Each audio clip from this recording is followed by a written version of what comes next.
જય જવાન જય કિસાન મિત્રો, અમે સવારે કિચન ગાર્ડનની મુલાકાતે આવ્યા અને 3 દિવસ માટે લગ્નમાં જવાનું હોવાથી જે તે સગાવાલા હોય એમના બોલે આ ઓર્ગેનિક જે આપણે શાકભાજી ખેતરમાં અને ઘરે ખાવા માટે જે કિચન ગાર્ડન છે એની ગૃહિણી એનો વિડીયો અમે તમને બતાવવાની કોશિશ કરીએ છીએ કે શું છે. જો બેસ્ટ ટામેટા જે પાકમાં આવી ગયા છે એવા લીધા અમે આપ નિહાળી રહ્યા છો અને તમે પણ થોડું નાનું નાનું આવું કરો એવો તમારો નાનો ભાઈ તમને મેસેજ આપે. વધારે ન કરતો આપણે આપણા ઘર પૂરતું તો કરીએ. એ કરવાથી એક તો આપણું સ્વાસ્થ્ય સારું રહે અને આપણને દવા વગરની જે શાકભાજી ઘરે ખવાય એટલી મળી રહે. અવારનવાર વિડીયો અમે મૂકતા હોય છે, એમાં મેસેજ આવતા હોય છે કે અમે પણ શાકભાજી દવા વગરની કરીએ છીએ, પણ એમાં એવું હોય છે કે 4 પ્રકારની શાકભાજી આપણે વાવીએ છીએ અને 5 પ્રકારની બહારથી લાવીએ છીએ. જે 4 પ્રકારની તમે ઘરે વાવી હોય એમાં હું માનું છું કે કોઈ દવા તમે છંટકાવ ન કર્યો હોય, પણ એના સિવાય તમે જે વગેરે બજારમાંથી લાવો તો બજારમાંથી લેતા હોય એમાં તો આવી જવાનું ભાઈ.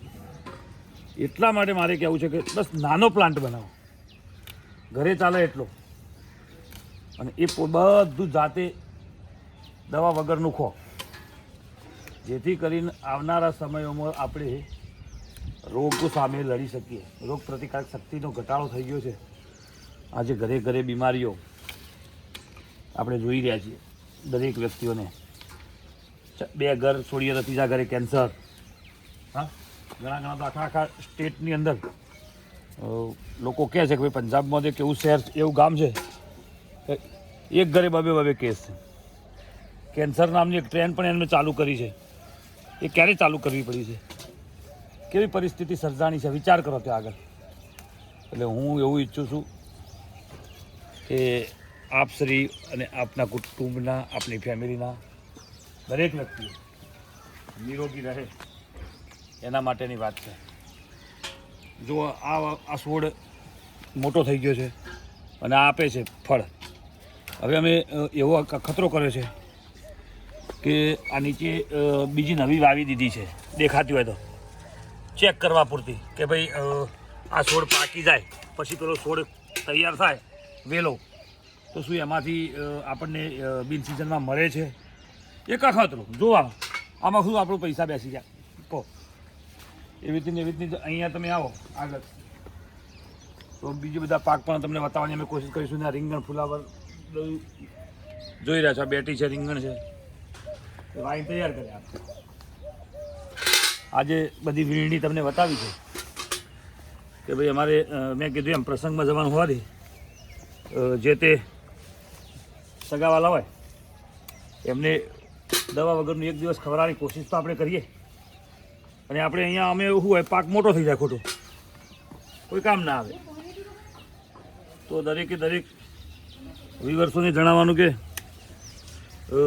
મિની કિચન ગાર્ડન શું છે એ સમજો અને અપનાવો એને.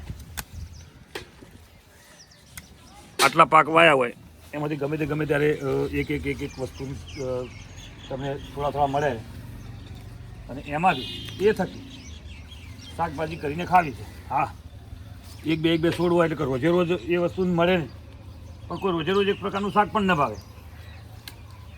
એક દિવસ આ કર્યું હોય, એક દિવસ બીજું કર્યું હોય. આ લીલી ડુંગળી પણ તમે સાથે નિહાળી રહ્યા છો. હા, કેમ શક્ય નથી? અને જ્યાં જરૂર પડે ત્યાં અમને કોન્ટેક્ટ કરો. દેખો કેટલી મસ્ત આવી છે. સગાવાલા પણ રાજી થઈ જશે. અને મારે પણ એક દેખો મારી બેબી હોસ્ટેલમાં છે, એનો પણ ફોન આવ્યો. બોલો બેટી, બસ ઘરે હતા? હા, મોકલી દીધો મેસેજ. તારે ચપ્પલ લેતા હોય લગ્નમાં? હો જો કે મહેંદી નાખવાનું. ઓકે, ચપ્પલ પણ લાવીશું. દરેક મિત્રો કદાચ આને જાણતા હોય કે ન જાણતા હોય તમને કહું કે આને આપણે દેશી ભાષામાં તો આમ તો આને આપણે શું કહીએ છીએ, હવે આલાનું નામ યાદ નહીં આવે, અને ઇંગ્લિશમાં ને વકુંબા કહેતા હોય છે. અને આ તમાકુમાં વધારે થાય, રીંગણની બાજુમાં પણ થાય. આજ્યો, દેશી ભાષામાં આજ્યો કહેવામાં આવે છે. એ પણ અમને અમારા વાડામાં ગરમ પાકમાં થાય. આ ગરમ પાક આપણે માનીએ તો એ પણ આપણને દેખાય છે અને આપ નિહાળી રહ્યા છો. અને દરેક જગ્યાએ કિચન ગાર્ડન સક્સેસ છે એનું એક આ નાનું મોડલ અમે તમને બતાવીએ છીએ. લોકો બાલ્કનીમાં કરતા હોય છે, શહેરોમાં એપાર્ટમેન્ટો હોય તો નાની નાની ગેલેરીઓ હોય, વગેરે વગેરે જગ્યા ઉપર કરતા હોય છે. મેં ઘણી જગ્યાએ વિઝિટ કરી છે અને અમારા યુટ્યુબના માધ્યમથી લોકોના મેસેજો આવ્યા છે. હજી ક્યાંય વિઝિટ કરવા ગયા નથી, પણ હવે સ્ટાર્ટઅપ કરવું છે. 15 ફેબ્રુઆરીએ બધા સંપૂર્ણ બધા પ્રોગ્રામો ખતમ કરી અને આના ઉપર થોડું વધારે ધ્યાન આપી અને લોકોની મદદ માટે નીકળવાનું છે. તો આપ શ્રી ક્યાંથી અમારો વિડીયો નિહાળી રહ્યા છો તો તમે મેસેજ કરી શકો છો, અને શક્ય હોય તો તમારી પણ અમે વિઝિટ કરીએ અને તમારો નાનો ભાઈ તમને એના પર થોડું ધ્યાન આપે. આ મારો 35x35નો એરિયા છે, એની અંદર તમે એક ઝીણવટપૂર્વક જોવાની કોશિશ કરો તો શક્ય હોય એટલી મેં શાકભાજી ત્યાં વાવવાની કોશિશ કરી છે. સ્વાભાવિક વસ્તુ છે કે અમુક કંદમૂળ કે એવી વસ્તુ ન પણ હોય, તો એ પણ આવતી સાલમાં એના તરફ પણ અમે થોડું ભાર આપવાના છીએ. આપણે વાતો બધી ઘણી બધી કરીએ અને આપણા સાહેબ, આપણા પનોતા પુત્ર, લોક લાડીલા, વડનગરવાસી, એ પણ આપણને વારંવાર કહેતા હોય છે કે આત્મનિર્ભર ભારત, આત્મનિર્ભર ભારત, આત્મનિર્ભર ભારત. પણ આપણે આત્મનિર્ભર ભારત કેવી રીતે બનાવીશું અને કેવી રીતે શરૂઆત કરીશું? તો મારે દરેકને કહેવું છે કે આત્મનિર્ભર ભારતનું આ પ્રથમ પગથિયું આપણે છોકરાને સ્કૂલમાં મૂક્યો હોય 1 થી 100 સુધીમાં એક ભણે તો પછી આગળ 100 શીખે.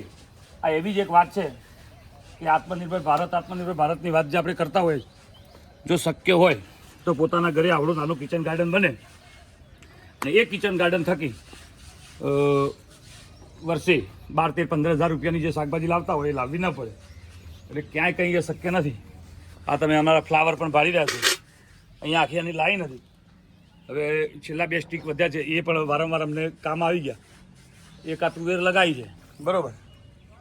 હા, એક તુવેર લગાવી છે, એ પણ તમે નિહાળી રહ્યા છો. આખો વર્ષ ચાલે એટલી અમે આ લીલી ડુંગળી જ્યારે જ્યારે જરૂર પડે ત્યારે એમાંથી કાઢીએ તો લીલી પણ લેવાય, અને એ ખતમ થાય ત્યારે એમાંથી સૂકી ડુંગળી બને. આખું વર્ષ ચાલે. એટલે મેં ડ્રીપ કરી છે અને શક્ય હોય તો ડ્રીપ જ કરવી. અહીંયા અમે બપૈયાના રોપા કર્યા છે, તમને કદાચ દેખાતા હોય તો જુઓ. સીડ્સ લગાવ્યા હતા તો એમાંથી છોડ નાના નાના તૈયાર થયા છે. આવનારા સમયમાં કામ આવશે. અને આ અમારું લસણ છે, એમાં લસણ લગાવી દઉં. ખાતા ક્યાંક ક્યાંક વધ્યું છે તો એ અમારે એના દડા થશે. વ્હાઈટ આપણે જે ખાઈએ એ બિન સિઝનમાં ખાવા થાય. એટલે કંઈ જ શક્ય નથી. અને તમને અમે આ નવો પાક વાવેલો પણ બતાવી દઈએ આજની તારીખમાં. આજે 6 ફેબ્રુઆરી નિહાળી રહ્યા છો 2026. જો આ નવી ચોળી ઉગી ગઈ છે. નવા ટામેટા સીઝન પ્રમાણે જો આગળ અમે વાવી જાય એ પણ આપ નિહાળી શકો છો. કારણ કે પેલા છોડ થાકે તો એમાંથી પણ આપણને મળે. આ અમે દાણા, આપણા કિચન ગાર્ડનના દાણા વગર બધું ઓછું. ત્યાં મેથી, આ ડુંગળી જે આપણે ઘરે ખાવા પૂરતી આમાંથી લઈ લેવાની, આ પાલક. અહીંયા આપ જે ડુંગળી લાગી છે ત્યાં કણે પહેલાં ગાજર અને મૂળા હતા. અને પેલા નવી બતાવો વ્યુઅર્સોને, આપણે બતાવો ગવાર અને ભીંડા બતાવો. આ એ ગવાર છે, એટલાથી ભીંડા ચાલુ થયા. તો જેવી સિઝન આવે, જેવો પાક વાવવાનો સમય આવે અને જેવી તારીખ આવે એ પ્રમાણે વાવતું રહેવું પડતું હોય છે. કિચન ગાર્ડન ક્યારે સક્સેસ અને સફળ જાઓ એની વાત મારે તમને કરવી છે કે અમે યુટ્યુબના મારફતે તારીખ વાઇઝ સમયચક્રનું એક મેપ બનાવવાના છીએ. કયા તારીખે કઈ વસ્તુ વાવી. આમાં શું હોય છે, ખેડૂત શું કરે, ગાજર જ્યારે માર્કેટમાં એના સ્ટોલ ઉપર મળવા માંડે અને ત્યારે એ શું કરે, વાવણી માટે નીકળે. તો એની સિઝન પતી ગઈ હોય પછી એને પાક મળે તો શું કરવાનું, એ હેતુથી અમે અમારો સમય ચક્ર એક યુટ્યુબ ઉપર અમે નિર્ધારિત કર્યો છે અને અમે મૂકવાના છીએ. તો વિવર્સ મિત્રો એ પણ તમે નિહાળજો અને જે તે તારીખ પ્રમાણે અમે વાવણીની પ્રક્રિયા તમને સમજાવીશું. આપ આ નિહાળી રહ્યા છો ટેટી અને તરબૂચ. દૂધી પણ વાવી છે, કારેંગણા છે, કાકડી છે. હા, સાથે સાથે ગલગોટાના પણ થોડો પ્રયોગ કર્યો છે, કેમ કે એમના ફૂલ આવે અને એની પ્રયાગરજના કારણે માખી બેસે તો જે દૂધી વગેરે જે બનવાની છે એમાં એને મજા આવે. અને સ્વાભાવિક વસ્તુ છે, કોઈ પણ જગ્યાએ કિચન ગાર્ડન કર્યો હોય તો એકલું આપણે નથી ખાવાનું, પક્ષીઓ જાનવર ખાય અને છેલ્લે વધે આપણે ખાવાનું છે, કારણ કે એ જીવ પણ આપણી સાથે જ સંકળાયેલો છે. તો દરેક મિત્રોને હું કહીશ કે કિચન ગાર્ડનની કોઈ પણ વાત હોય તો અમને મેસેજ કરજો, કોન્ટેક્ટ કરજો. હું હરેશ પટેલ, મારી યુટ્યુબ ચેનલ છે હરેશ પટેલ નામની ચેનલ છે. વેજીટેબલ કિચન ગાર્ડનની બધી વાતો અમે કરતા હોય છે. આ અમારી ચેનલને સબસ્ક્રાઈબ કરો, લાઈક કરો, શેર કરો. કોઈ વસ્તુ જાણવા જેવી તો કમેન્ટ પણ કરો. તો જય હિન્દ, જય ભારત.